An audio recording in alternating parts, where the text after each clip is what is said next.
अभिनंदन। Last class हमारी चल रही थी पवन निर्मित स्थलाकृतियां। पवन निर्मित स्थलाकृतियां क्लास को कंटिन्यू करते हैं।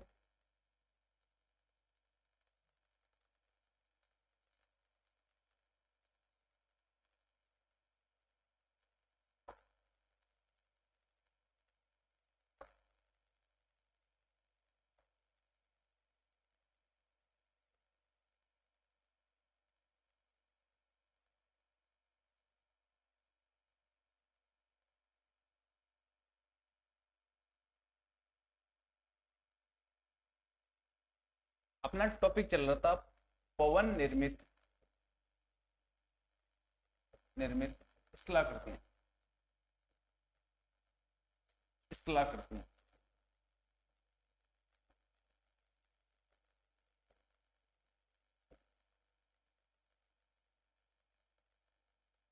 इसके अंतर्गत हमने पवन निर्मित स्थलाकृतियों को दो भागों में वर्गीकृत कर दिया था। एक था अपर्दन निर्मित स्थलाकृतियां, अपर्दन निर्मित स्थलाकृतियां, अपर्दन निर्मित स्थलाकृतियां, और दूसरा था निक्षेपण निर्मित स्थलाकृतियां। निक्षेपण निर्मित स्थलाकृतियां। तो लास्ट क्लास में हमने अपर्दन निर्मित स्थलाकृतियों के बारे में विस्तृत अध्ययन कर लिया, और आज का अपना टॉपिक है उस क्लास को मैं यहां से शुरू करना चाहता हूं कि अपर्दन निर्मित स्थलाकृतियां कुछ थी, 5-6 स्थलाकृतियां थी, उनके बारे में हमने डिटेल से पढ़ लिया। तो इसका पहला पार्ट हो गया कल, और आज का पार्ट है पवन निर्मित स्थलाकृतियां। और पवन निर्मित स्थलाकृतियां कौन सी है? निक्षेपण निर्मित स्थलाकृतियां। कौन सी है? निक्षेपण निर्मित स्थलाकृतियां। अब निक्षेपण निर्मित स्थलाकृति, सबसे पहले एक शब्द आ रहा है निक्षेपण। अब निक्षेपण का शाब्दिक अर्थ क्या होता है? पहली चीज है कि निक्षेपण, तो निक्षेपण का शाब्दिक अर्थ क्या होता है? देखो, निक्षेपण, निक्षेपण का शाब्दिक अर्थ होता है कि यहां पर क्या हो रहा था, अपर्दन में क्या हो रहा था, जैसे ही वायु या हवा चल रही थी, वायु हवा या पवन चल रही थी, तो अपने साथ अनेक प्रकार के कंकड़ पत्थर या रेत, बालू के छोटे मोटे कंकड़ पत्थर बोल सकते हैं, या रेत के कण, उनको एक स्थान से दूसरे स्थान पर क्या कर रही थी? अपर्दित कर रही थी। तो एक स्थान से दूसरे स्थान पर अपर्दित कर रही थी। लेकिन निक्षेपण वाला भाग है, निक्षेपण में क्या होता है कि जो अपर्दित पदार्थ है वो एक स्थान से दूसरे स्थान पर जाकर नीचे गिर जाते हैं, नीचे गिर जाते हैं, इसको बोलते हैं निक्षेपण। अब देखो, निक्षेपण में क्या होता है कि निक्षेपण की कंडीशन में हो सकता है कि एक तो पवन की गति क्या हो गई कि पवन की गति देखो क्या होती है? मंद हो जाती है। पहली कंडीशन क्या है कि निक्षेपण की स्थिति कहां पर बनेगी? जहां पर क्या है कि पवन की गति क्या हो गई? पवन की गति मंद हो जाती है, मंद या धीमी हो जाती है। दूसरी कंडीशन है निक्षेपण के लिए कि यहां पर कोई ना कोई क्या आ जाए? अवरोध। क्या आ जाए? कोई ना कोई क्या आ जाए? अवरोध। अवरोध आने के कारण क्या होता है, जो अपर्दित पदार्थ है वो अवरोध से टकराएंगे, और टकराकर एक स्थान पर क्या हो जाएगी? एक ढेर के रूप में एक जगह पर संग्रहित हो जाएंगे। तो ये है निक्षेपण। अब निक्षेपण का अर्थ आपने देख लिया क्या होता है? अपर्दित पदार्थों का एक स्थान पर नीचे गिर जाना, धरातलीय भाग पर नीचे गिर जाना। पहले अपर्दन में क्या हो रहा था? लगातार हवा के साथ वो उड़ रहे थे या चल रहे थे, लेकिन निक्षेपण में क्या है? एक स्थान पर वापस गिर जाते हैं। उस कंडीशन को बोलते हैं निक्षेपण। और निक्षेपण में देखो, एक तो क्या है, पवन की गति क्या हो गई? यहाँ पर मंद हो गई, यानी पवन की गति धीमी हो गई। दूसरी क्या है, यहाँ पर किसी न किसी प्रकार का कोई ना कोई अवरोध आ जाता है। तो अवरोध आने के कारण क्या है? अपवाहित पदार्थ अवरोध से टकराएंगे, और टकराने के बाद में एक स्थान पर क्या है? नीचे गिर जाएंगे। अब निक्षेपण से निर्मित कुछ स्थलाकृतियां हैं, निक्षेपण से निर्मित कुछ स्थलाकृतियां हैं। उन स्थलाकृतियों को मुख्यतया 3 भागों में बांटा गया है। 3 भागों में सबसे पहले निक्षेपण से निर्मित स्थलाकृति है, उस स्थलाकृति का नाम है, पहली स्थलाकृति उसका नाम है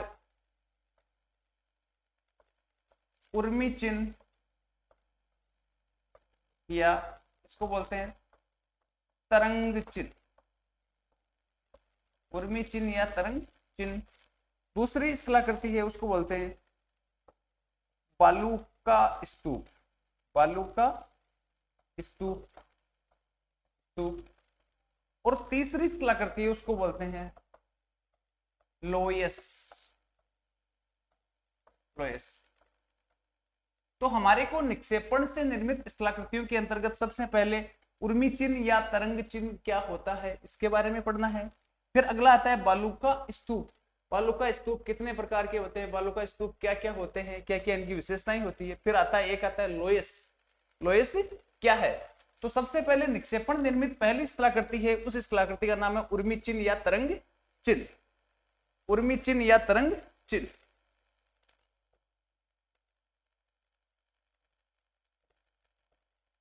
उर्मी चिन्ह या तरंग चिन्ह। उर्मी चिन्ह या तरंग चिन्ह।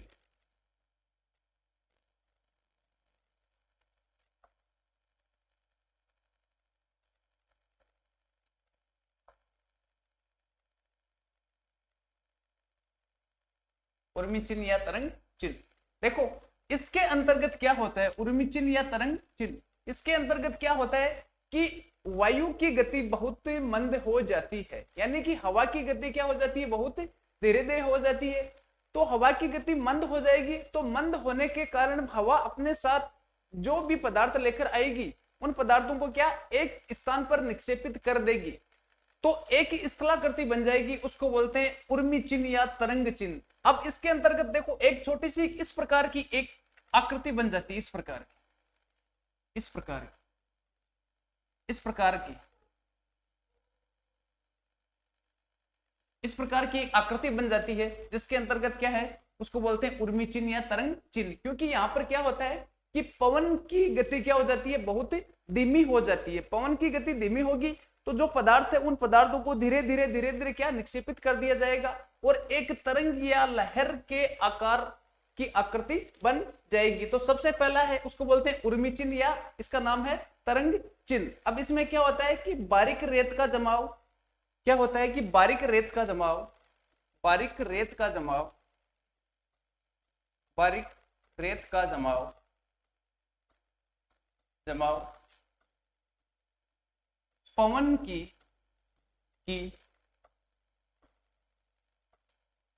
मंद गति के कारण,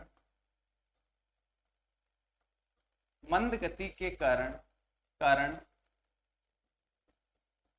तरंग या लहरनुमा हो जाता है, हो जाता है।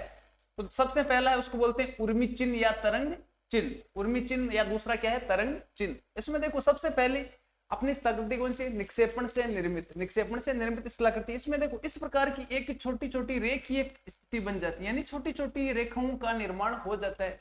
रेखाओं के रूप में बालू या मिट्टी है ना, उसका निक्षेपण हो जाता है इस प्रकार का। तो देखने में इस प्रकार की एक तरंग या रेखा के समान स्थलाकृति हमारे को देखने को मिलती है, उसको बोलते हैं उर्मी चिन्ह या तरंग चिन्ह। यानी इसमें क्या है कि बारीक रेत है, पहली रेत कौन सी है, बारीक रेत का जमाव पवन की मंद गति। देखो अगर पवन की गति मंद नहीं होगी तो हो सकता है वो रेत बहुत आगे तक चली जाए, लेकिन पवन की गति जैसे मंद होगी तो मंद होने के कारण वहां पर क्या है रेत को नीचे निक्षेपण करना पड़ेगा। क्योंकि हवा अगर स्पीड में चल रही है तो अपने पदार्थों को अपने साथ ले जाएगी, लेकिन जैसे जैसे उसकी गति धीमी होगी तो धीमी होने पर उसके जो पदार्थ है वो नीचे की ओर निक्षेपित हो जाएंगे। तो पहला है उसको बोलते हैं उर्मी चिन्ह या तरंग चिन्ह। अब दूसरा है, दूसरे का नाम है बालू का स्तूप। दूसरे का नाम है बालू का स्तूप, बालू का स्तूप। शब्द आ रहा है एक तो बालू का और दूसरा आ रहा है स्तूप। बालू का स्तूप का शाब्दिक अर्थ होता है बड़े बड़े रेत के टिल्ले या टिब्बे। क्या होता है, बड़े बड़े रेत के टिल्ले, बड़े बड़े रेत के टिल्ले या इनको टिब्बे भी बोलते हैं। तो बालू का स्तूप का अर्थ क्या होता है, बड़े बड़े क्या है रेत के टिल्ले या टिब्बे। बालू का और स्तूप, स्तूप होता है बहुत बड़ा आकार हो जाता है अगर लगातार क्या हो रहा है, पवन के द्वारा जो अपरदित पदार्थ है उन पदार्थों को एक स्थान पर निक्षेपित किया जा रहा है, तो वहां पर क्या है, लगातार मिट्टी है और मिट्टी के साथ बड़े बड़े टिल्लों का निर्माण हो जाता है, तो उसको बोलते हैं बालू का स्तूप। यानी बड़े बड़े रेत के टिल्ले होते हैं, उनको बोलते हैं बालू का स्तूप। अब बालू का स्तूप के सामान्यतया 2-3 प्रकार मिलते हैं। तो पहला बालू का स्तूप है, उस प्रकार के बालू का स्तूप का नाम है, पहले बालू का स्तूप है जिसको हमने दे दिया नाम ए। इसका नाम है अनुदैर्ध्य,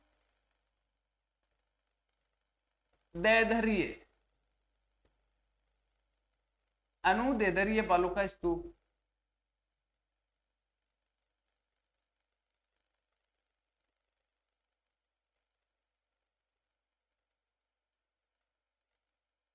अनुदैर्ध्य, या इसका एक नाम और मिलता है समानांतर, समानांतर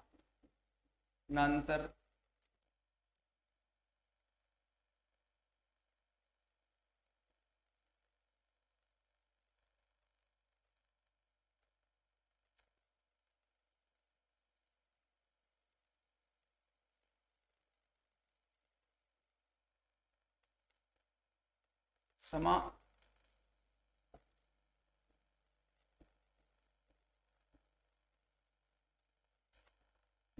बालू का स्तूप, बालू का स्तूप पहला प्रकार है, उसको बोलते हैं, पहला नाम है इसका अनुदैर्ध्य और दूसरा क्या, समानांतर बालू का स्तूप। अब देखो इस बालू का स्तूप की सबसे मोटी विशेषता क्या है कि दो शब्द आ रहे हैं, एक तो आ रहा है अनुदैर्ध्य, अनुदैर्ध्य और दूसरा है समानांतर। यानी कि इस प्रकार की बालू का स्तूप है ना, अनुदैर्ध्य या समानांतर प्रकार के बालू का स्तूप है। इन बालू का स्तूपों का निर्माण पवन की दिशा के समानांतर होता है, इस कारण इसको समानांतर बोलते हैं। और दूसरा नाम क्या है, अनुदैर्ध्य बालू का स्तूप। एक डायग्राम के माध्यम से इनको थोड़ा सी समझने की कोशिश करेंगे कि बालू का स्तूपों का निर्माण किस प्रकार होता है। जैसे एक यहां पर यह है,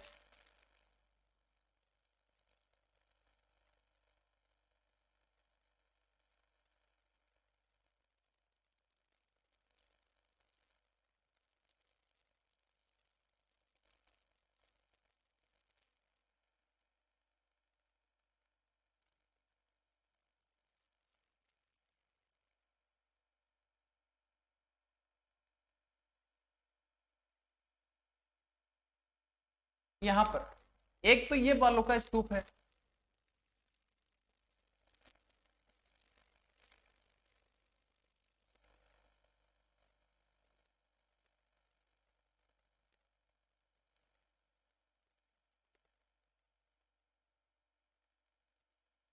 और दूसरा ये बालू का स्तूप।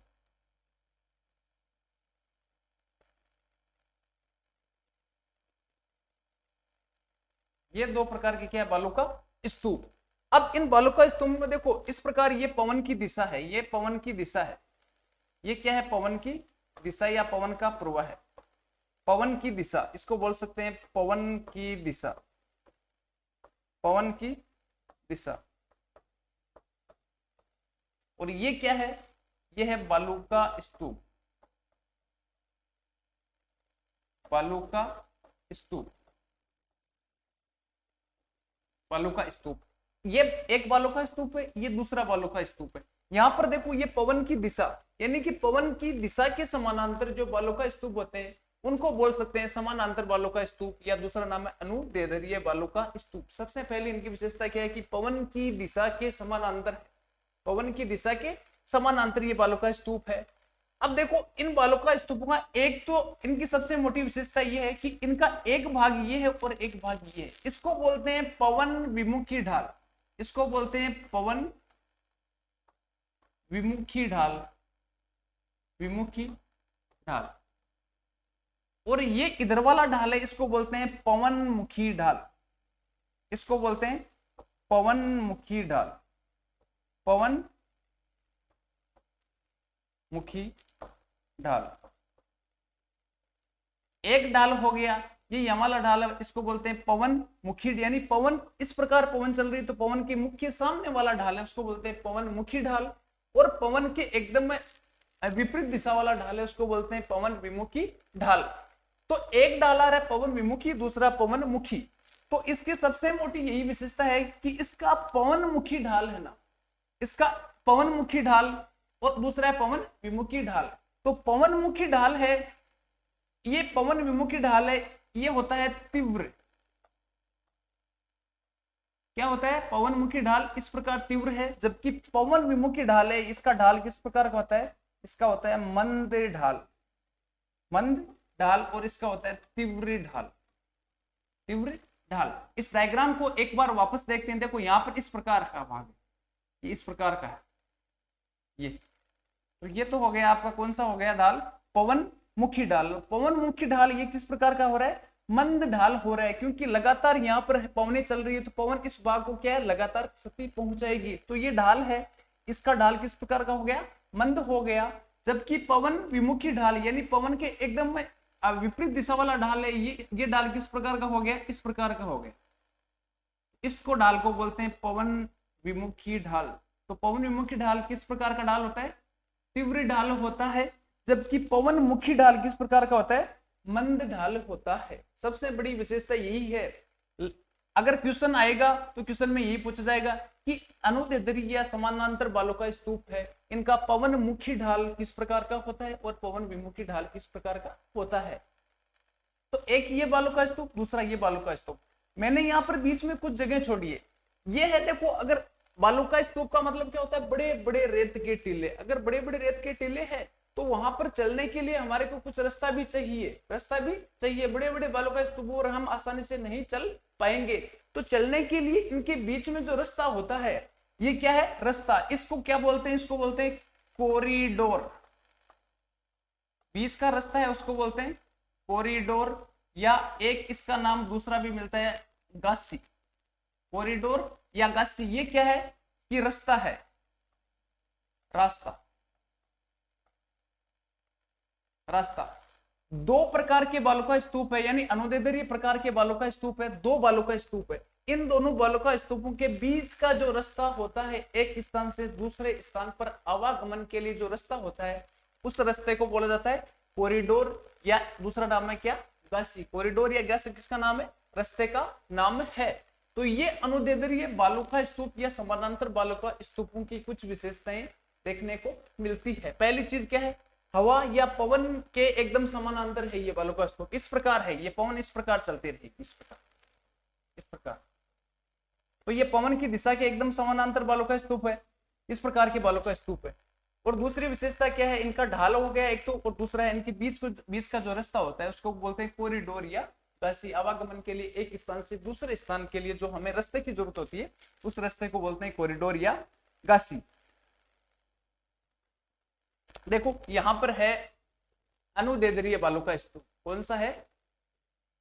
अनुदैर्ध्य,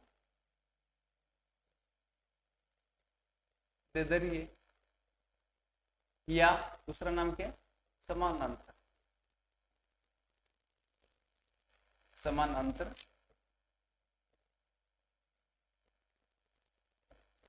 बालू का स्तूप। सबसे पहली विशेषता, इन बालू का स्तूपों का निर्माण, इन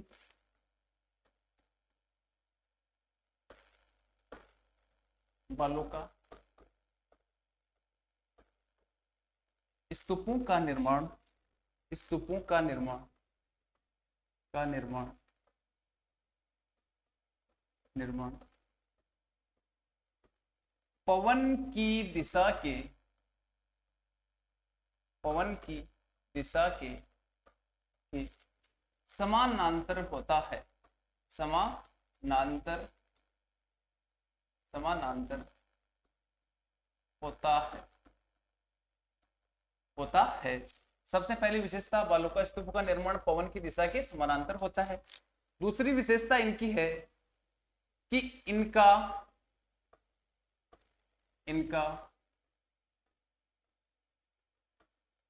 पवनमुखी ढाल मंद होता है, मंद होता है, जबकि पवन विमुखी, पवन विमुखी ढाल, पवन विमुखी ढाल तीव्र होता है, पवन विमुखी ढाल तीव्र होता है। अगली विशेषता है दो समानांतर,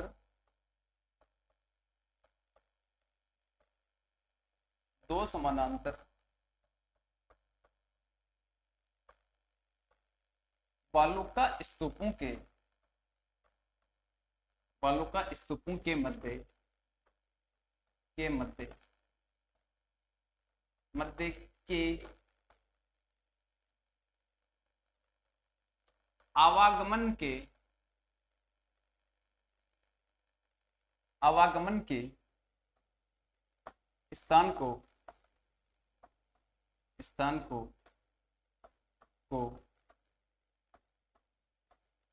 कॉरिडोर, कॉरिडोर या गसी कहा जाता है, कहा जाता है, कहा जाता है। ये वालुका स्तूप इस प्रकार के वालुका स्तूप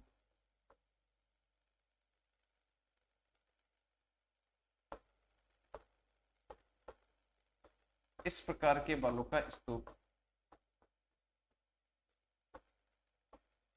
वालुका स्तूप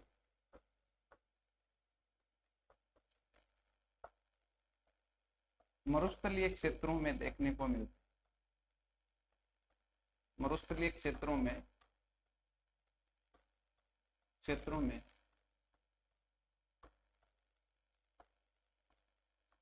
देखने को मिलते हैं, देखने को मिलते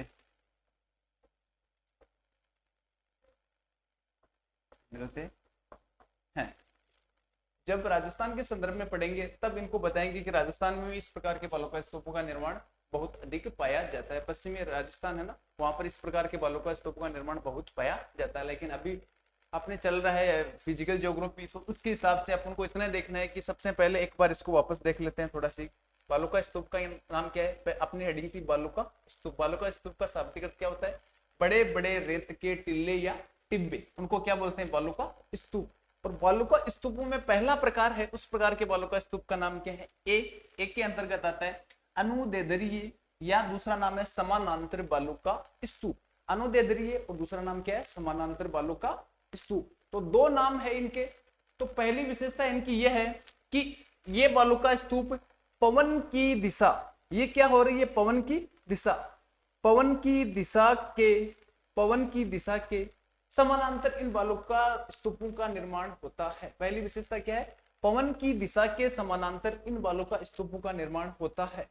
दूसरी चीज क्या है कि इन वालुका स्तूपों का ये ढाल हो गया, इसको बोलते हैं पवन मुखी ढाल, यानी पवन के मुख के सामने वाला ढाल है, ये मंद ढाल पाया जाता है। जबकि इसके विपरीत क्या है? पवन विमुखी ढाल किस प्रकार पाया जाता है? तीव्र ढाल पाया जाता है। अगला है कि दो वालुका स्तूपों के बीच आवागमन के लिए जो रास्ता होता है उसको बोलते हैं कॉरिडोर या गासी। कॉरिडोर या गासी, ये कुछ विशेषता है अनुदैर्ध्य वालुका स्तूपों। इसमें देखो एक चीज है, ये एक तो आ रहा है पवन की दिशा के क्या होता है इनका निर्माण? पवन की दिशा के क्या हो रहा है? समानांतर हो रहा है, पवन की दिशा के समानांतर हो रहा है। दूसरा क्या है? इनका पवन मुखी ढाल किस प्रकार का है? एक तो होता है तीव्र और एक हो रहा है पवन मुखी मंद हो रहा है, जबकि पवन विमुखी ढाल हो रहा है तीव्र। दो समानांतर वालुका स्तूपों आवागमन के लिए जो स्थान होता है उसको बोलते हैं कॉरिडोर या गासी। देखो ये गासी शब्द है, ये मुख्यतया सहारा मरुस्थल के लिए प्रयोग किया जाता है, लेकिन कॉरिडोर या गासी इसको कहते हैं। ये गासी शब्द है, ये सहारा मरुस्थल है। सहारा मरुस्थल में इस प्रकार के वालुका स्तूप है, उनके बीच में जो आवागमन के लिए जो रास्ता है उसको बोलते हैं गासी। गासी। तो ये पहला हो गया आपका अनुदैर्ध्य या समानांतर वालुका स्तूप। अब अगला वालुका स्तूप है, उसका नाम है, दूसरा वालुका स्तूप बी प्रकार का। ए प्रकार का अनुदैर्ध्य हो गया, दूसरा हो गया उसको बोलते हैं अनुप्रस्थ। अनुप्रस्थ अनुप्रस्थ बालू का स्तूप, अनुप्रस्थ बालू का स्तूप, बालू का स्तूप। देखो इस बालू का स्तूप की सबसे मुख्य विशेषता क्या है, एक डायग्राम के माध्यम से इसको समझने की कोशिश करते हैं। सबसे पहली देखो, ये एक तो है अनुप्रस्थ, यानी इस प्रकार के बालू का स्तूप का निर्माण पवन की दिशा के 90 डिग्री या समकोण पर होगा। पहली विशेषता क्या है, पवन की दिशा के 90 डिग्री या समकोण पर इसका निर्माण होगा, समकोण पर इसका निर्माण होगा। अब देखो इसके अंतर्गत इस बालू का स्तूप का निर्माण पवन की दिशा के, पहली विशेषता 90 डिग्री या समकोण पर होगा। दूसरी चीज है कि इनका निर्माण एक तो या तो हो सकते हैं कि देखो पवन चल रही है, तो अब ये एक बालू का स्तूप है, इसको हम क्या मानते हैं, एक बालू का स्तूप, ये बालू का स्तूप।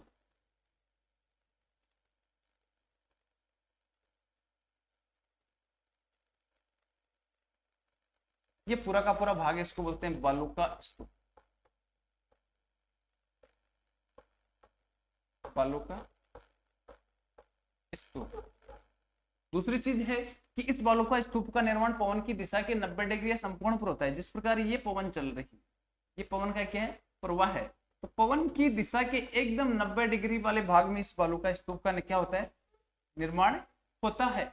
तो इस प्रकार के बालू का स्तूप के निर्माण के लिए देखो सबसे पहली चीज है कि ये बालू का स्तूप पवन की दिशा के एकदम 90 डिग्री पर आ रहा है। जैसे ये पवन चल रही है तो पवन के ये एकदम इस प्रकार आड़ा आ रहा है, तो इसको बोलते हैं 90 डिग्री या समकोण पर जिस बालू का स्तूप का निर्माण होता है उसको बोलते हैं कि अनुप्रस्थ बालू का स्तूप। अब इस बालू का स्तूप के अंतर्गत क्या होता है कि इस प्रकार के बालू का स्तूप का निर्माण हो रहा है, तो ये बालू का स्तूप या तो रेगिस्तान की सीमा, इस प्रकार के बालू का स्तूप का निर्माण कहां पर होता है कि रेगिस्तान की सीमा, क्या हो गया, रेगिस्तान की सीमा, रेगिस्तान की सीमा, जहां पर रेगिस्तान है उस रेगिस्तान की सीमा वाला भाग है, वहां पर किसी प्रकार का कुछ न कुछ इसको अवरोध मिलेगा। और जैसे ही अवरोध मिलेगा, पवन को अवरोध मिलेगा, तो अवरोध मिलने के कारण पवन इस भाग से टकराएगी, अवरोध से टकराएगी, और टकराने से क्या होगा, धीरे धीरे धीरे धीरे मिट्टी को क्या है, निक्षेपित करती जाएगी, और मिट्टी वाला भाग जो बड़ा भाग हो जाएगा, धीरे धीरे भाग बड़ा होता जाएगा, और एक बालू का स्तूप का निर्माण वहां पर हो जाएगा। उस प्रकार के बालू का स्तूप को बोलते हैं अनुप्रस्थ बालू का स्तूप। एक बार वापस देखो, सबसे पहले कि बालू का स्तूप, इनका निर्माण पवन की दिशा के 90 डिग्री या कहां पर होते हैं, समकोण पर होता है। 90 डिग्री पर होता है या फिर होता है समकोण, 90 डिग्री या समकोण एक ही चीज है। दूसरी चीज है कि एक ये मैंने डायग्राम बना दिया आपको समझाने के लिए कि किस प्रकार होता है। तो ये यहाँ पर ये क्या है, पवन की दिशा, ये क्या है, पवन की दिशा, या पवन का इसको बोल सकते हैं प्रवाह, पवन की दिशा या पवन का क्या हो गया, प्रवाह। तो पवन की दिशा के क्या हो रहा है, समकोण पर, पहले वाला समानांतर हो रहा था, जिस प्रकार पवन चल रही थी उसी प्रकार था, लेकिन ये क्या है, अनुदैर्ध्य का एकदम अपोजिट है, अपोजिट, वो समानांतर था, जबकि ये क्या है, एकदम 90 डिग्री वाला भाग है। तो पवन की दिशा या प्रवाह के एकदम 90 डिग्री पर जिस बालू का स्तूप का निर्माण होता है उसको बोलते हैं अनुप्रस्थ बालू का स्तूप। अब ये अनुप्रस्थ बालू का स्तूप का निर्माण कहां पर होता है, जहां पर रेगिस्तान है, उस रेगिस्तान की एकदम सीमा वाला भाग है, सीमा वाला भाग है, वहां पर कुछ ना कुछ इसको अवरोध मिलेगा। पवन चल रही है तो पवन को अवरोध मिलेगा, अवरोध मिलने के कारण लगातार क्या है, उसके साथ मिट्टी के कण है वो उनसे टकराएंगे, टकराने के बाद में नीचे निक्षेपित हो जाएंगे, और लगातार निक्षेपित पदार्थों का ढेर बढ़ता जाएगा और बड़ा हो जाएगा, तो उसको क्या नाम देते हैं, अनुप्रस्थ बालू का स्तूप। इसको थोड़ा सीख लिख लेते हैं। दूसरा है उसको बोलते हैं अनुप्रस्थ, कौन सा है, अनुप्रस्थ, अनुप्रस्थ बालू का स्तूप।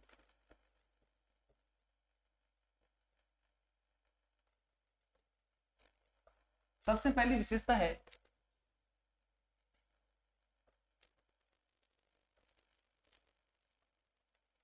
इस प्रकार के बालू का स्तूपों का निर्माण, बालू का स्तूपों का निर्माण, स्तूपों का निर्माण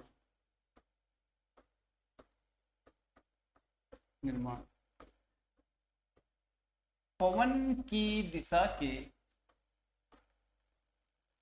पवन की दिशा के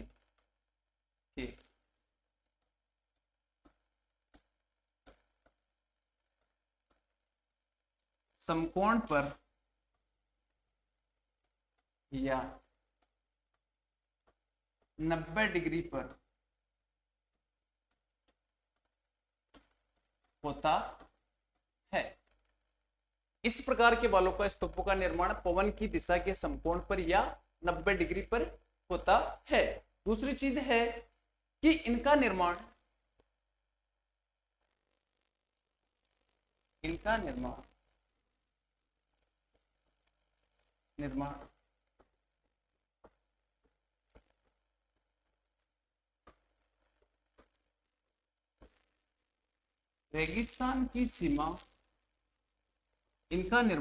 रेगिस्तान की सीमा हुए रेतीले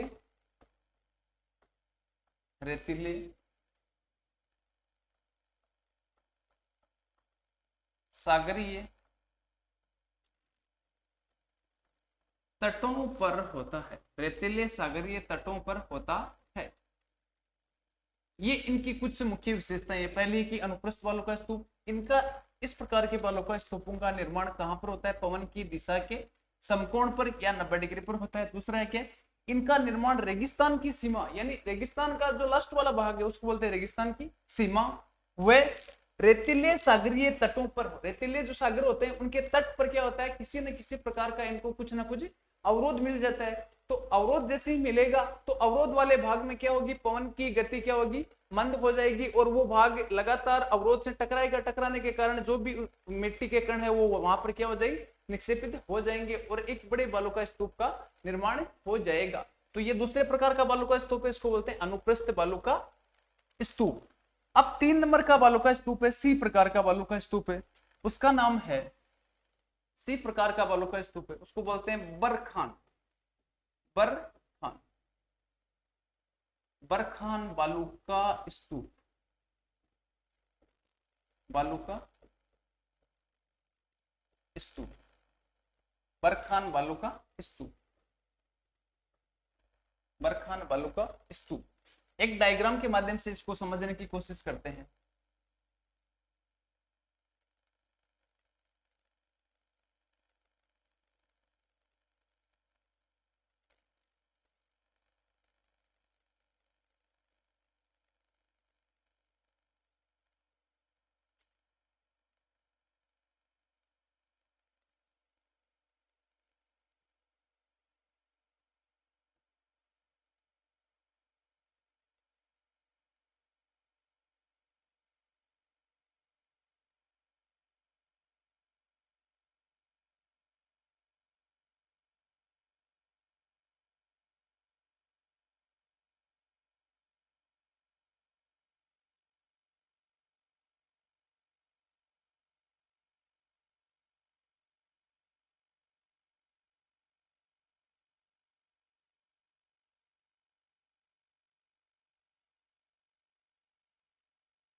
इस प्रकार की एक आकृति हो जाती है, उस प्रकार के बालू का स्तूप को बोलते हैं बरखान बालू स्तूप। देखो सबसे पहली विशेषता इनमें क्या है कि इनमें अपन को एक चीज देखनी पड़ेगी कि ये बरखान बालू का स्तूप है, ये अपने अभी जो पढ़ा था कि अनुप्रस्थ बालू का स्तूप है। लगातार अनुप्रस्थ बालू का स्तूप का रूप बड़ा होता जाएगा, रूप बड़ा एवं विशाल होता जाएगा, तो आगे जाकर बरखान बालू का स्तूप का निर्माण हो जाएगा। यानी कि ये किस प्रकार का बालू का स्तूप है? अनुप्रस्थ बालू का स्तूप है, उसका विशाल रूप है, उसको क्या बोलते हैं? बरखान बालू का स्तूप। दूसरी चीज है कि इसकी आकृति, ये आकृति, इस आकृति को बोलते हैं अर्धि चंद्राकार। कौन सी आकृति बोलते हैं? अर्धि चंद्राकार, अर्ध चंद्राकार, चंद्राकार, अर्ध चंद्राकार, या दूसरा नाम है नव चंद्राकार। इसकी आकृति या आकार किस प्रकार का है? अर्धचंद्राकार, क्या इसको बोलते हैं? नव चंद्राकार। ये इसकी आकृति होती है। पहली चीज क्या बोली कि ये बरखान बालू का स्तूप है, ये अनुप्रस्थ का विशाल रूप है, अनुप्रस्थ का विशाल रूप है। दूसरी, इसकी आकृति किस प्रकार की है, तो अर्धचंद्राकार यानी आधे चांद के समान है, या दूसरा नाम कहीं पर देखने को मिलता है नवचंद्राकार, नवचंद्राकार। अब इस बालू का स्तूप में देखो, ये क्या है रे, पवन का प्रवाह है, ये क्या है, पवन का प्रवाह है, इस प्रकार है। तो ये क्या हो गया, पवन का प्रवाह है, पवन का प्रवाह है, पवन का प्रवाह है। तो पवन के प्रवाह के समानांतर इसकी विशेषता, अगली विशेषता है कि पवन के प्रवाह के समानांतर इसके ये दो सिंग है, ये क्या है, सिंग है। इस बालू का स्तूप की सबसे बड़ी विशेषता यही है कि पवन के प्रवाह की दिशा में दो सिंगों का निर्माण होता है, दो सिंगों का, ये एक ऊपर वाला सिंग, एक नीचे वाला सिंग। दूसरी विशेषता, इसकी प्रमुख विशेषता यह है कि इनका ये यहाँ वाला ढाल है, इसको बोलते हैं पवन मुखी ढाल, और यहाँ वाला है इसको बोलते हैं पवन विमुखी ढाल। तो ये अंदर वाला भाग है, इसको बोलते हैं पवन पवन विमुखी ढाल। कौन सा ढाल हो गया, पवन विमुखी ढाल। ये पवन विमुखी ढाल किस प्रकार का होता है, ये होता है अवतल, अवतल आकार का होता है। जबकि ये यहाँ वाला ढाल है, इसको बोलते हैं पवन मुखी ढाल। ये कौन सा हो गया, पवन मुखी ढाल, पवन मुखी ढाल। तो ये पवन मुखी ढाल किस प्रकार का हो गया, उत्तल आकार का हो गया, उत्तल आकार का हो गया।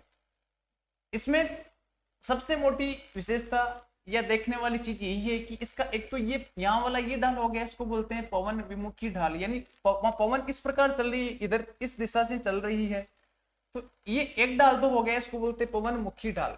पवन के सामने वाला ढाल है, ये ढाल किस प्रकार का है, उत्तल आकार का है। किस प्रकार का है, उत्तल आकार का ये ढाल है। ये कौन सा आकार हो गया, उत्तल आकार का। जबकि ये पवन विमुखी ढाल है, ये किस प्रकार का है, अवतल आकार का, अवतल आकार का है। दूसरी विशेषता इसकी यह है कि इसके जैसे जैसे ये बालू का स्तूप है, इसके एकदम बीच वाला भाग है, ये बहुत ऊपर उठा हुआ है, बहुत ऊपर की ओर उठा हुआ है, और इसके किनारे वाले भाग है वो कुछ नीचे की ओर है। एकदम बीच वाला भाग है, ये भाग बहुत ही ऊंचा है।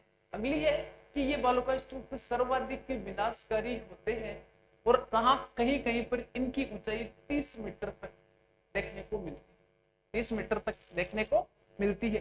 तो ये तो एक हो गया डायग्राम, छोटा सी डायग्राम हो गया। अब डायग्राम के माध्यम से आगे की ओर देख अपन इसको डिटेल से लिखेंगे। तो एक बार वापस देख लो, बरखान बालू का स्तूप, इसकी आकृति किस प्रकार की है, अर्धचंद्राकार या नवचंद्राकार, अर्धचंद्राकार या नवचंद्राकार। दूसरी विशेषता है कि इसमें दो सींग निकले रहते हैं, दो सींग निकले रहते हैं, और दोनों सींग कहां पर होते हैं, पवन की दिशा, पवन की दिशा में दो सींगों का निर्माण होता है।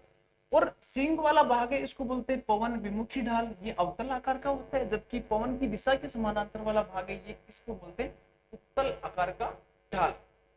इसको थोड़ा सी लिख लेते हैं। तीसरा प्रकार है, उसको बोलते हैं सी को बोलते हैं बरखान, बरखान बालू का स्तूप, बरखान बालू का स्तूप। ये बालू का स्तूप, ये बालू का स्तूप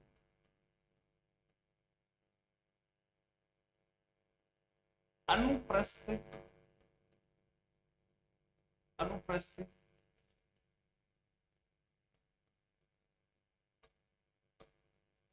बालू का स्तूप का विशालतम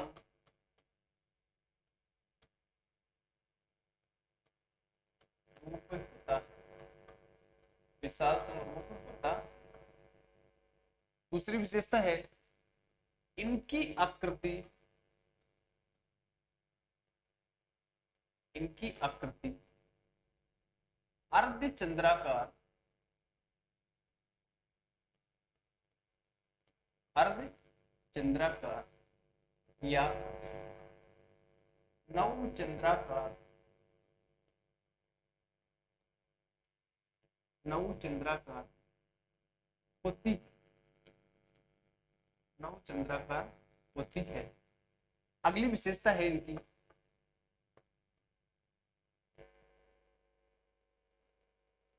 ये सर्वाधिक सर्वाधिक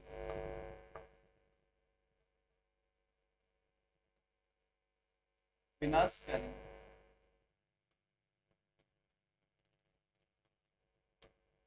बालू का स्तूप, ये सर्वाधिक विनाशकारी बालू का स्तूप है। अगली विशेषता है इनका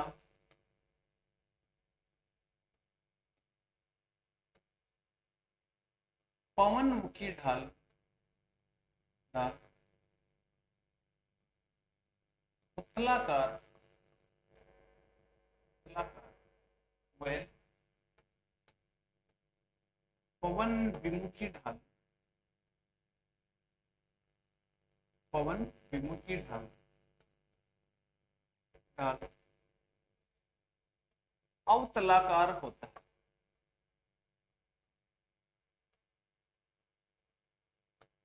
अवतलाकार होता है। अगली विशेषता है इनकी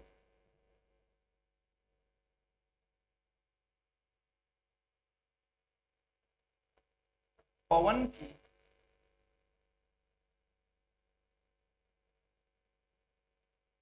पवन के यानी पवन की दिशा के समानांतर,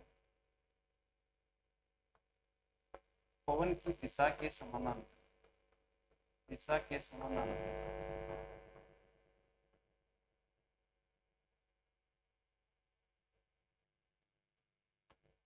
दो सिंगे निकली होती है, निकली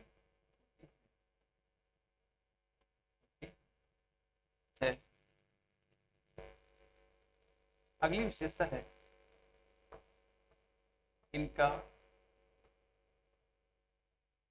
मध्यवर्ती भाग, मध्यवर्ती भाग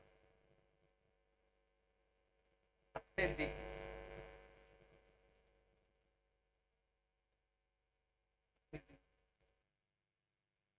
ऊपर उठा होता है, ऊपर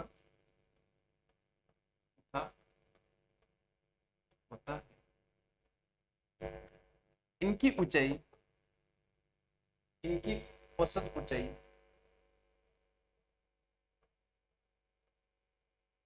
औसत ऊंचाई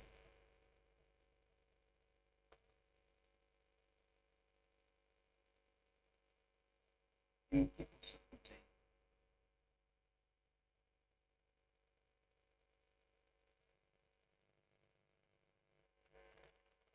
30 मीटर तक, 30 मीटर तक होती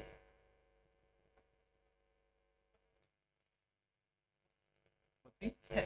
इस प्रकार के बालू का स्तूप राजस्थान में भी बहुत अधिक है, लेकिन इनको एक बार थोड़ा सी वापस देख लेते हैं कि इसकी पहली विशेषता क्या है। बरखान बालू का स्तूप पहली के कि ये आपके अनुप्रस्थ बालू का स्तूप है ना, अनुप्रस्थ बालू का स्तूप, अनुप्रस्थ बालू का स्तूप क्या है, ये विशाल रूप है। यानी जो अनुप्रस्थ बालू का स्तूप है उनका बड़ा रूप है, उसको क्या बोलते हैं, बरखान बालू का स्तूप। दूसरी विशेषता है कि इनकी आकृति देखने में किस प्रकार की लग रही है, अर्धचंद्राकार या नवचंद्राकार इनकी आकृति देखने को मिलती है या देखने में प्रतीत होती है। दूसरी बात है कि पवन की दिशा, यानी इनका पवन मुखी ढाल उत्तल आकार का होता है, जबकि पवन विमुखी ढाल अवतल ढाल या आकार वाला होता है। दूसरी विशेषता, अगली विशेषता है कि पवन की दिशा के समानांतर दो सिंगों का निर्माण होता है। ये विशेषता सबसे अलग है, और कोई बालू का स्तूप नहीं है जिसमें सिंगों का निर्माण हो रहा है। अगली विशेषता है कि ये सर्वाधिक विनाशकारी बालू का स्तूप, इस प्रकार के बालू का स्तूप है, इसको क्या बोलते हैं, बरखान बालू का स्तूप।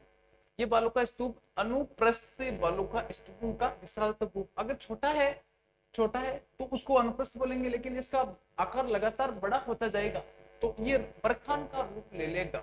अगला है इनकी आकृति अर्धचंद्राकार या नवचंद्राकार होती है।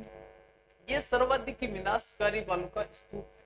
इस प्रकार के बालू का स्तूप है, सर्वाधिक विनाशकारी बालू का स्तूप है। इनका पवन मुखी ढाल उत्तल आकार का वह पवन विमुखी ढाल किस प्रकार का होता है, अवतल आकार का होता है। अगला है पवन की दिशा के समानांतर दो सींगे निकली होती है। पवन की दिशा के समानांतर दो सींगे निकली होती है, देखने में सींग के समान प्रतीत होती है और इनका मध्यवर्ती भाग है, एकदम सींग वाला भाग है, इनके बीच वाला भाग है, पवन के सम्मुख वाला भाग है, वो भाग बहुत ऊपर उठा होता है, अत्यधिक ऊपर है, ऊंचा, या इसको बोल सकते हैं कि और भाग है उन भागों से ये थोड़ा सी उभरा हुआ या ऊंचा निकला होता है। इनकी औसत ऊंचाई 30 मीटर तक देखने को मिलती है, इससे ऊपर भी है लेकिन औसत एवरेज ऊंचाई आपको ये मैं बता रहा हूँ, कम भी हो सकता है और अधिक भी हो सकता है। तो ये आपके बालों का स्तूप, और बालों का स्तूपों के अंतर्गत 3 प्रकार के, एक हो गया अनुदैर्ध्य या समानांतर, दूसरा हो गया अनुप्रस्थ, तीसरा हो गया बरखान। तो पहला उर्मी चिन्ह पढ़ लिया, दूसरा बालों का स्तूप पढ़ लिया। अब तीसरा है उसको बोलते हैं लोयस, इसका तीसरा प्रकार है उसको बोलते हैं लोयस।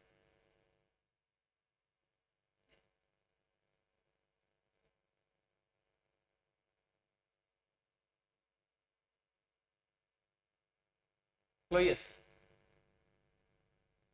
अगला प्रकार है, पहला प्रकार था, दूसरा प्रकार था, तीसरा प्रकार है।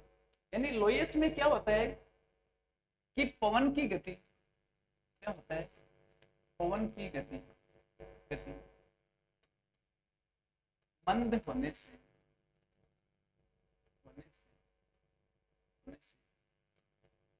बारीक रेत का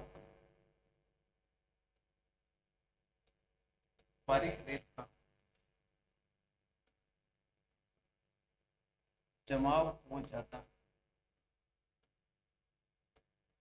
देखो जितने भी बालू का स्तूप है, सब बालू का स्तूप में यही चीज है कि पवन की गति अगर मंद नहीं होगी तो बालू का स्तूप का निर्माण कैसे होगा, मंद नहीं होगी तो फिर वो है ना, ये आपके निक्षेपण वाली स्थलाकृति ये नहीं बन पाएगी, अपर्दन वाली स्थलाकृति है वो बन सकती है अगर स्पीड तेज रहेगी, लेकिन स्पीड जैसे ही स्लो हो जाएगी या धीमी हो जाएगी तो निक्षेपित वो जो भी बालू का या मिट्टी है वो निक्षेपित हो जाएगी, निक्षेपित होने से जो बालू का स्तूप है उसको बोलते हैं निक्षेपण बालू का स्तूप। तो इसमें क्या है, लोयस में पवन की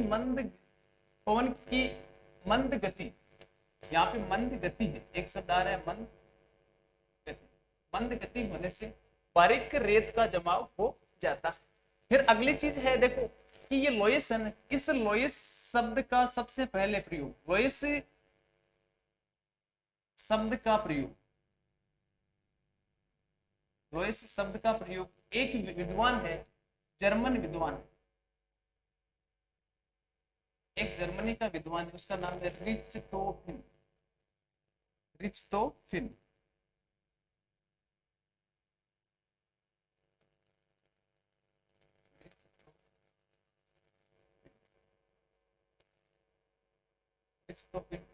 ये एक जर्मनी का विद्वान, रिच्टोफिन नामक विद्वान ने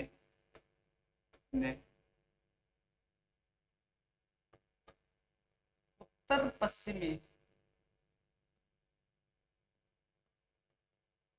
पश्चिमी चीन के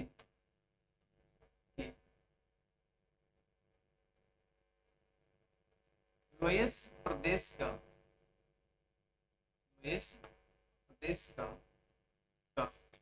अध्ययन किया,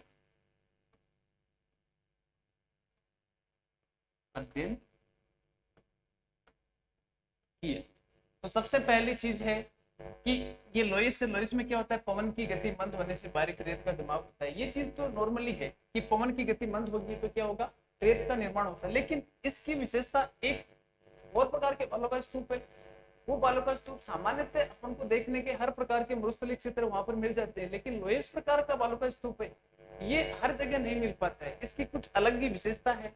तब इसका नाम लोयस कैसे पड़ा, ये देखो कि लोयस शब्द का सबसे पहले प्रयोग, पहला क्या है, लोयस शब्द, इस लोयस शब्द का सबसे पहले एक विद्वान है जर्मनी का, उस विद्वान का क्या नाम है, रिच्टोफिन।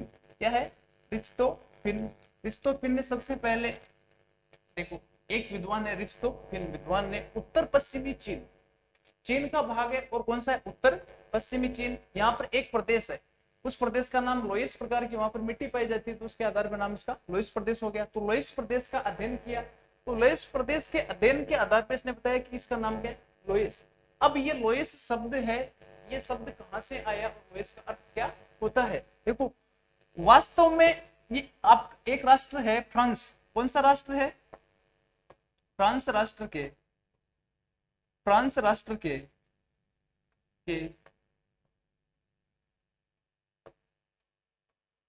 अल्सस प्रांत, फ्रांस राष्ट्र में एक प्रांत है उसका नाम क्या है, फ्रांस राष्ट्र के अल्सस प्रांत के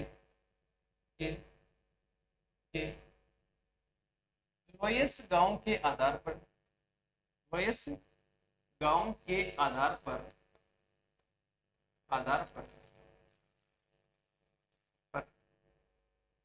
नामकरण, यानी कि इसका नामकरण लोयस कैसे हुआ। फ्रांस राष्ट्र है, फ्रांस राष्ट्र के अल्सस प्रांत, एक प्रांत है उसका नाम है अल्सस प्रांत, वहां पर एक गांव है, उस गांव का नाम क्या है, लोयस गांव। अब लोयस गांव में जिस प्रकार की मिट्टी मिली उसी प्रकार की मिट्टी उत्तर पश्चिमी चीन का ये प्रदेश है ना, इस प्रदेश में इस मिट्टी में और इस मिट्टी में एक प्रकार की विशेषता, यानी एक आप बोल सकते हो कि कॉमन, यहाँ पर जिस प्रकार की लोयस गांव है यहाँ पर जो निक्षेपित मिट्टी है उसी प्रकार की मिट्टी उत्तर पश्चिमी चीन क्षेत्र में मिली, चीन क्षेत्र में मिली।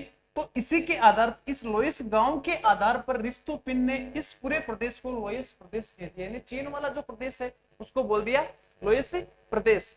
तो आपको इतना ध्यान रखना है कि फ्रांस के अल्सस प्रांत के लोयस गांव के आधार पे ये चीन वाला प्रांत है, इसका नाम हो गया लोयस प्रदेश। अब ये है कि अल्सस प्रांत के लोयस गांव के आधार पर नामकरण हुआ। अगली विशेषता है कि ये लोयस मिट्टी है, लोयस वाली मिट्टी है, इस मिट्टी का रंग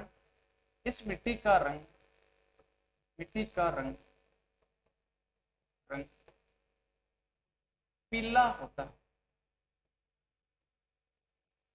इस मिट्टी का रंग किस प्रकार का होता है, इस मिट्टी का रंग क्या होता है, एकदम पीला होता है, एकदम पीला होता है।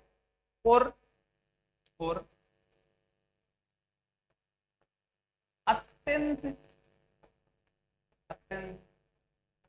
बारीक रेत के कण, अत्यंत बारीक रेत के कण होते, रेत के कण होते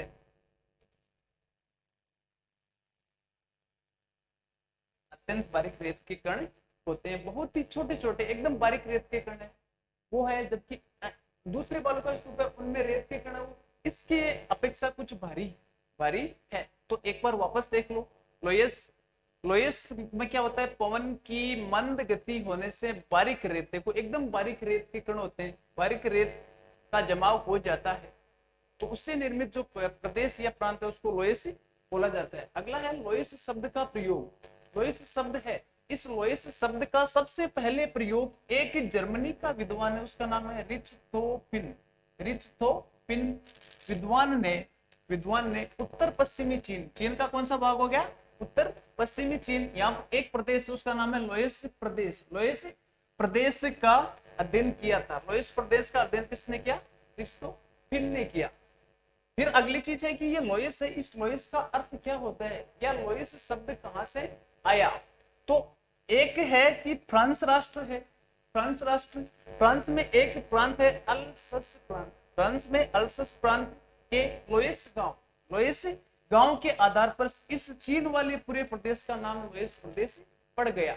लोयस गांव की मिट्टी एवं ये लोयस प्रदेश है, इस प्रकार की मिट्टी में एक प्रकार की समानता देखने को मिली। जिस प्रकार की मिट्टी लोयस गांव में है वैसी की वैसी मिट्टी ये उत्तर पश्चिमी चीन का प्रदेश है, तो इस पूरे उत्तर पश्चिमी चीन प्रदेश का इस लोयस गांव के आधार पर इसका नाम हो गया लोयस प्रदेश। यानी कि लोयस गांव में जो निक्षेपित मिट्टी है इस प्रकार की मिट्टी लोयस प्रदेश में पाई जाती है। अगली विशेषता है कि इस मिट्टी का रंग किस प्रकार का होता है, पीले रंग की ये मिट्टी होती है एवं अत्यंत या अत्यधिक बारीक रेत के कण होते हैं, बहुत ही छोटे रेत के कण होते हैं, उनका ये जमाव होता है। और इनमें बताते हैं कि एकदम बारीक रेत के कण है तो इसमें परतों का निर्माण भी नहीं होता है, क्योंकि रेत के कण बहुत ही हल्के होते हैं और बहुत ज्यादा उपजाऊ ये मिट्टी है या उपजाऊ ये क्षेत्र है।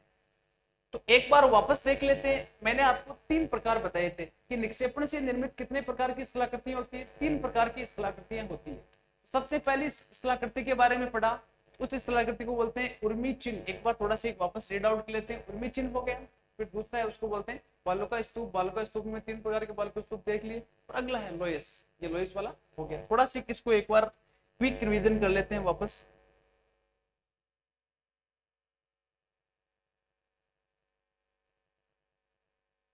अपनी क्लास यहाँ से शुरू हुई। पवन निर्मित स्थलाकृति, कौन सी? पवन निर्मित स्थलाकृतियां। इनमें अपर्दन निर्मित स्थलाकृतियों के बारे में पहली क्लास में पढ़ लिया था। आज अपन को अध्ययन शुरू करना था निक्षेपण निर्मित स्थलाकृतियों के बारे में। यहाँ से अपन को अध्ययन शुरू करना था। तो सबसे पहले निक्षेपण। निक्षेपण का अर्थ क्या होता है कि कोई भी चीज या कोई भी पदार्थ है, उस पदार्थ को क्या है एक स्थान पे नीचे की ओर डाल देते हैं, तो उसको बोलते हैं निक्षेपण। तो अब निक्षेपण है तो निक्षेपण वाले स्थान है। अगर कोई भी चीज है उसका निक्षेपण कैसे होगा? बात चल रही है अपनी पवन की, तो पवन का निक्षेपण किस प्रकार होगा? पवन का निक्षेपण किस प्रकार होगा? एक तो पवन की गति किस प्रकार की होगी? पवन की गति अगर मंद होगी तो जो भी भारी पदार्थ है वो धीरे धीरे नीचे की ओर निक्षेपित हो जाएंगे। और दूसरा है कि निक्षेपण के लिए मुख्य विशेषता है कि अवरोध, सामने वाले भाग में कोई ना कोई अवरोध आएगा तो वो भाग, पवन वाला भाग उससे टकराएगा। टकराने के बाद में जो भी भारी पदार्थ वो नीचे की ओर निक्षेपित हो जाएंगे। तो निक्षेपण वाला भाग है तो उसके लिए एक तो पवन की गति मंद होनी चाहिए, दूसरा कुछ न कुछ इसी प्रकार का अवरोध होना चाहिए। अब ये निक्षेपण निर्मित स्थलाकृतियां हैं 3 प्रकार की। पहला है उर्मी चिन्ह या इसको बोलते हैं तरंग चिन्ह, दूसरा है बालू का स्तूप और तीसरा है लोयस। ये 3 प्रकार है। इन 3 प्रकारों के अंतर्गत पहला है उसको बोलते हैं उर्मी चिन्ह या तरंग चिन्ह। उर्मी चिन्ह या दूसरा क्या है? तरंग चिन्ह। देखो इसमें क्या हो रहा है कि बारीक रेत का जमाव पवन की मंद गति के कारण तरंग की लहरनुमा हो जाता है। यानी बारीक रेत के एकदम बारीक रेत के कण होते हैं, इनका जमाव पवन की मंद गति, अगर पवन की गति स्पीड में या तेज होगी तो इसका जवाब नहीं हो पाएगा। तो पवन की एकदम गति मंद हो गई और ये लहर के आकार की, इस प्रकार लहर के आकार या संरचना के समान इस प्रकार की आकृति हमारे को देखने को मिलती है, उसको बोलते हैं उर्मी चिन्ह या दूसरा नाम कहीं पर मिलता है इसका तरंग चिन्ह। तो ये पहला प्रकार हो गया।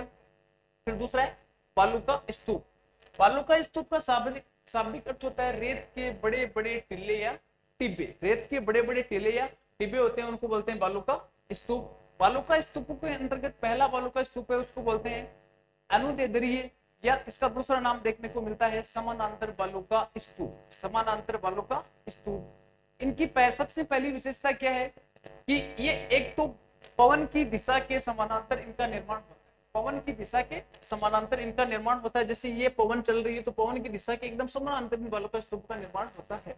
दूसरी विशेषता क्या है इनका? एक तो पवन मुखी ढाल होता है, दूसरा पवन विमुखी, यानी पवन के सामने वाला है उसको बोलते हैं पवन की दिशा, या इसको बोलते हैं पवन मुखी, और ये हो गया पवन विमुखी ढाल।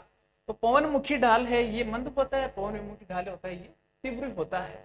अगली विशेषता है कि दो अनुदैर्ध्य या समानांतर बालू का स्तूपों के बीच में आवागमन के लिए जो रास्ता होता है उस रास्ते को बोलते हैं कॉरिडोर या गासी। ये बालू का स्तूप बहुत बड़े बड़े होते हैं तो वहां पर आसानी नहीं होती चलने के लिए, तो उनके बीच में जो रास्ता होता है उस रास्ते को कॉरिडोर या गासी बोलते हैं। अनुदैर्ध्य या समानांतर बालू का स्तूप। इन बालू का स्तूपों को देखो सबसे पहले निर्माण पवन की दिशा के समानांतर होता है। इस चीज का थोड़ा सा ध्यान रखना, समानांतर होता है ना कि 90 डिग्री पर होता है, समानांतर होता है। इनका पवनमुखी ढाल मंद होता है क्योंकि लगातार पवन टकराएगी तो ये ढाल मंद होता जाएगा। और इसके विपरीत वाला ढाल है वो किस प्रकार होगा? तीव्र होगा। अगला है दो समानांतर बालों का स्तूपों के मध्य के आवागमन के लिए जो रास्ता होता है उसको कॉरिडोर या गासी बोलते हैं। ये गासी शब्द है, गासी शब्द सहारा मरुस्थल के लिए मुख्यतः प्रयोग किया जाता है, लेकिन कॉरिडोर या गासी शब्द एक ही साथ इसको बोल सकते हैं। मुख्यतः आपको पूछे कि सहारा मरुस्थल में दो बालू का स्तूपों के बीच में आवागमन के लिए रास्ता होता है उसको गासी बोलते हैं, लेकिन कॉरिडोर या गासी इसको एक ही नाम है। इस प्रकार के बालू का स्तूप मरुस्थलीय क्षेत्रों में देखने को मिलते हैं। राजस्थान में भी इस प्रकार के बालू का स्तूप देखने को मिलते हैं। सामान्यतः जैसलमेर, बीकानेर, बाड़मेर वाला क्षेत्र है, इन क्षेत्र में बहुत बड़े बड़े रेत के टीले। अगला है अनुप्रस्थ बालू का स्तूप। अनुप्रस्थ बालू का स्तूप एकदम आपके अनुदैर्ध्य का एकदम अपोजिट है, वो समानांतर था, जबकि ये क्या है एकदम समकोण या 90 डिग्री पर है। 90 डिग्री या समकोण पर ये बालू का स्तूप है। दूसरी विशेषता है कि ये पवन की दिशा है, पवन की दिशा के 90 डिग्री पर हो है। दूसरी चीज है इस प्रकार के बालू का स्तूप का निर्माण किसी न किसी प्रकार के अवरोध के कारण इस प्रकार के बालू का स्तूप का निर्माण होता है। अगर अवरोध नहीं होगा तो ये बालू का स्तूपों का निर्माण नहीं होगा। तो जैसे रेगिस्तान का सीमावर्ती क्षेत्र है, रेगिस्तान का सीमावर्ती क्षेत्र है, तो वहां पर किसी ना किसी प्रकार का इसको अवरोध मिलेगा, और अवरोध मिलने के कारण पवन की दिशा के एकदम समकोण पर जिस बालू का स्तूप का निर्माण होता है, उस प्रकार के बालू का स्तूप को बोलते हैं अनुप्रस्थ बालू का स्तूप। देखो इस प्रकार के बालू का स्तूप, बालू का स्तूपों का निर्माण पवन की दिशा के समकोण पर होता है। कौन से कोण पर होता है? समकोण पर होता है, या इसको बोल सकते हैं 90 डिग्री या समकोण, एक ही बात है, समकोण या 90 डिग्री पर है। जबकि पिछले वाला वो था समानांतर, एकदम अपोजिट है उसका। इसका निर्माण रेगिस्तान की सीमा, कौन सा? एक तो रेगिस्तान की सीमा हुआ है, दूसरा है रेतीले सागरीय तटों, रेतीले सागरीय तटों पर, यानी जहां पर कॉर्नर का भाग होगा वहां पर इस प्रकार के बालू का स्तूप का निर्माण होता है। एक तो रेगिस्तान की सीमा हो गई, और दूसरा रेतीले सागरीय तट है ना, उसके सीमावर्ती भागों पर इस प्रकार के बालू का स्तूपों का निर्माण होता है। अगला बालू का स्तूप है इसी प्रकार का, उसको बोलते हैं बरखान या बरचान, बरखान कुछ भी इसको बोल सकते हैं। तो बरखान बालू का स्तूप है। बरखान बालू का स्तूप की देखो, इसकी एकदम आकृति देखने में किस प्रकार की मिलती है? अर्धचंद्राकार, या कहीं कहीं पर इसको नवचंद्राकार भी बोल सकते हैं। दूसरी चीज है कि ये अनुप्रस्थ बालू का स्तूप का रूप लगातार बढ़ता जाएगा तो बरखान बालू का स्तूप का निर्माण हो जाएगा, क्योंकि लगातार यह एक अनुप्रस्थ बालू का स्तूप का ही बड़ा रूप है। अनुप्रस्थ बालू का स्तूप छोटा है और उसका लगातार आकार बढ़ता जाएगा, आकार या आकृति बढ़ती जाएगी, तो बरखान प्रकार के बालू का स्तूप का निर्माण हो जाएगा। अब इसकी मुख्य विशेषता क्या है? एक तो है कि पवन की दिशा के समानांतर दो सिंहों का निर्माण होता है, ये दो सिंह हो गए। दूसरा है पवन मुखी ढाल, इसका ये ढाल है, ये उत्तल हो गया, ये अवतल हो गया। एकदम बीच वाला भाग है, ये भाग अत्यधिक ऊपर उठा हुआ या उभरा हुआ इसको बोल सकते हैं। बालू का स्तूप, ये बालू का स्तूप अनुप्रस्थ बालू का स्तूप का ही विशालतम, कौन सा रूप है? विशालतम, यानी ये उसी का एक बड़ा रूप है। इसकी आकृति अर्धचंद्राकार व नवचंद्राकार, एक हो रही अर्धचंद्राकार, दूसरा बोल सकते हैं नवचंद्राकार होती है। ये सर्वाधिक विनाशकारी होते हैं। सर्वाधिक विनाशकारी बालू का स्तूप आपको कुछ तो बरखान प्रकार का होता है। इसका पवनमुखी ढाल उत्तलाकार व पवन विमुखी ढाल किस प्रकार होता है? अवतलाकार होता है। पवन की दिशा के समानांतर दो सिंगे निकली होती है। कितनी सिंगे? दो सिंगे निकली होती है। इनका मध्यवर्ती भाग अत्यधिक ऊपर उठा होता है, यानी मध्यवर्ती भाग वो बहुत ऊपर उठा होता है, जबकि सिंगों वाला भाग है वो इसकी अपेक्षा कुछ नीचा होता है। इनकी औसत ऊंचाई कहीं कहीं पर 30 मीटर तक देखने को मिलती है। फिर तीसरा प्रकार है, उसको बोलते हैं लोयस। क्या है? लोयस। लोयस में क्या होता है? पवन की मंद गति होने के कारण बारीक रेत का जमा होता है। ये तो एक नॉर्मल सी चीज है, क्योंकि पवन की गति मंद नहीं होगी तो बालू का स्तूप का निर्माण नहीं होगा।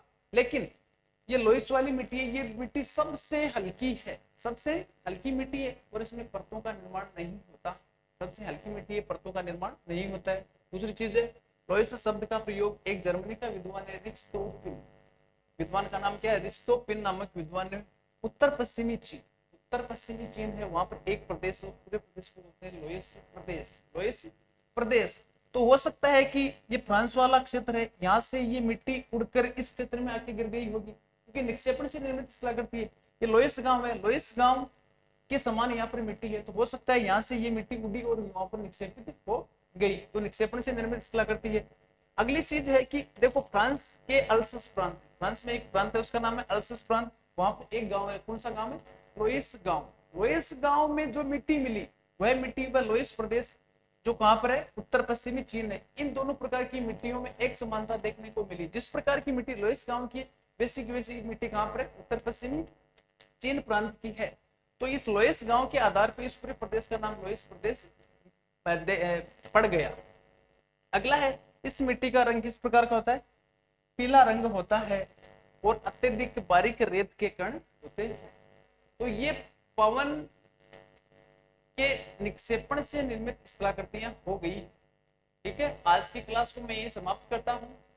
जो भी इससे आगे है उसको नेक्स्ट क्लास में पढ़ेंगे। Thank you.